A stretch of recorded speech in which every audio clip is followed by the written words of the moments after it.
अस्सलामुअलैकुम नाज़रीन, आज हम करने वाले हैं उर्दू ग्रामर के अज़ाई कलाम।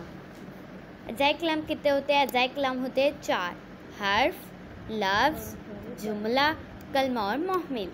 तो शुरू करते हैं हर्फ से। हर्फ क्या होता है?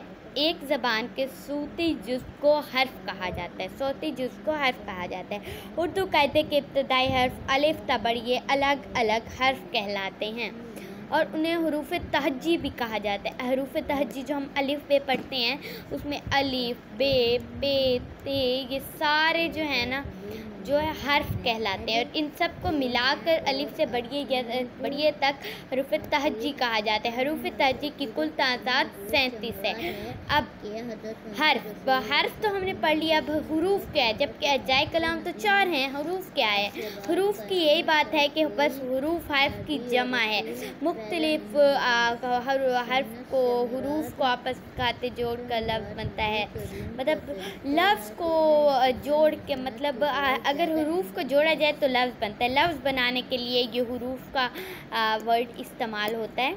अच्छा, लफ्ज़ अगर हुरूफ को इकट्ठा लिखा जाए, वही बात है हुरूफ, हर्फ नहीं। हर्फ की जमा हुरूफ है। बहुत सारे हर्फ को लिखा जाए, बहुत सारे हुरूफ को लिखा जाए तो एक लफ्ज़ बनता है। मसलन अब एक मुसलमान लफ्ज़ है तो वो मीम, सीन, लाम, मीम, अलिफ, नून ये सारे अलग अलग हर्फ हैं, लेकिन इन सब को मिला के हुरूफ हैं ये सारे। तो इन हुरूफ को मिला के एक तरतीब दे के ये भी कह सकते हैं, हुरूफ को तरतीब दे के लफ्ज़ बनता है। अगला है जुमला। जुमला क्या है? हम मतलब पहले जुमले बताए गए हैं, नीचे पढ़ेंगे। देखिए ऊपर के फ़िक्रात में जो कुछ कहा गया है उनका मतलब आसानी से समझ आ रहा है। देखें ना, हम सब खुदा के बंदे हैं, इसका मतलब भी आसानी से समझ आ रहा है। हज़रत मोहम्मद सल्लल्लाहु अलैहि वसल्लम अल्लाह ताला के आखिरी पैगंबर हैं, इसका भी हमें अच्छी तरह से जो है समझ आ रही है। उसके बाद पाकिस्तान हमारा प्यारा वतन है, इसकी भी हमें अच्छी तरह समझ आ रही है। उसके बाद हमेशा सच बोलना चाहिए, इस सब की हमें अच्छी तरह समझ आ रही है। अच्छा, नीचे है कि देखिए ऊपर के फ़िक्रात में जो कुछ है उसकी आसानी से हमें समझ आ रही है। उसके बाद है कवाइद की ज़बान में अल्फाज का ऐसा मजमूआ, ये उसकी एक प्रॉपर डेफिनेशन, प्रॉपर तारीफ़ है। कवाइद की ज़बान में अल्फाज का ऐसा मजमूआ जिसका मतलब पूरी तरह से समझ आ जाए उसे जुमला कहते हैं। जुमला कई अल्फाज से मिलकर बनता है। अब उन्होंने ये बताया हुआ है कि ये तो उसकी प्रॉपर तारीफ़ है, लेकिन अगर हम आसान लफ्ज़ों में कहा जाए तो कवाइद ऐसा जिसकी पूरी तरह समझ आ जाए। अब इसकी पूरी तरह इसमें बहुत सारे लफ्ज़, बहुत सारे हुरूफ से मिलकर हम जो है हे और मीम ये 2 हुरूफ से मिलकर बना है और ये है एक लफ्ज़। इस तरह इस सब अल्फाज को मिला के, लफ्ज़ की जमा होती है अल्फाज को मिला के एक जुमला बनता है। अगला है कलमा और मोहमिल। कलमा और मोहमिल। अच्छा, हम पहले ऊपर वाले जुमले पढ़ लेंगे ताकि हमें नीचे वाले की समझ आ जाए। कूड़ा किटकिट गली में ना फेंको। हम अक्सर कहते हैं कि कूड़ा किटकिट गली में ना फेंको। इसकी शादी धूमधाम से हुई। उसके बाद है वो गुमसुम बैठा था, टाल मटोल से काम। देखिए ऊपर के जुमलों में कूड़ा, धूम, गुम, टाल ऐसे अल्फाज हैं जिनके मायने बिल्कुल वाज़े हैं।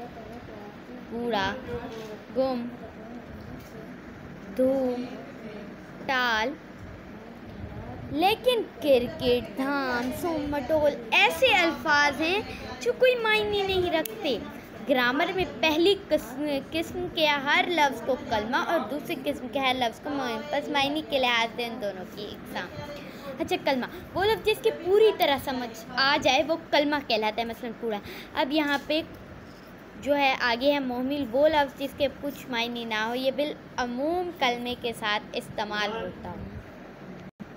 तो यहाँ पे कूड़ा ऐसा लफ्ज़ है तो जिसकी पूरी तरफ समझ आ रही, कूड़ा, गंद वगैरह। लेकिन किरकिट हम साथ लगाते हैं जुमले को, मतलब कुछ ठीक समझता नहीं। अब धाम क्या होता है? धूम की तो हमें पूरी तरह समझ आ रही है। गुम, सुम इस तरह ना ये साथ लगाए जाते हैं। और है बातचीत, रोटी के साथ बोटी लगाते हैं हम, कभी पानी के साथ झूठ मूठ लगा देते हैं। गलत सलत, दाना दुनका, बच्चा कुच्चा कहते हैं। पकड़ धक्कड़, मैल कुचैल और सचमुच भी कहा जाता है। तो ये है हमारे पास अज्जाए कलाम। अल्लाह हाफिज़। नेक्स्ट वीडियो में नेक्स्ट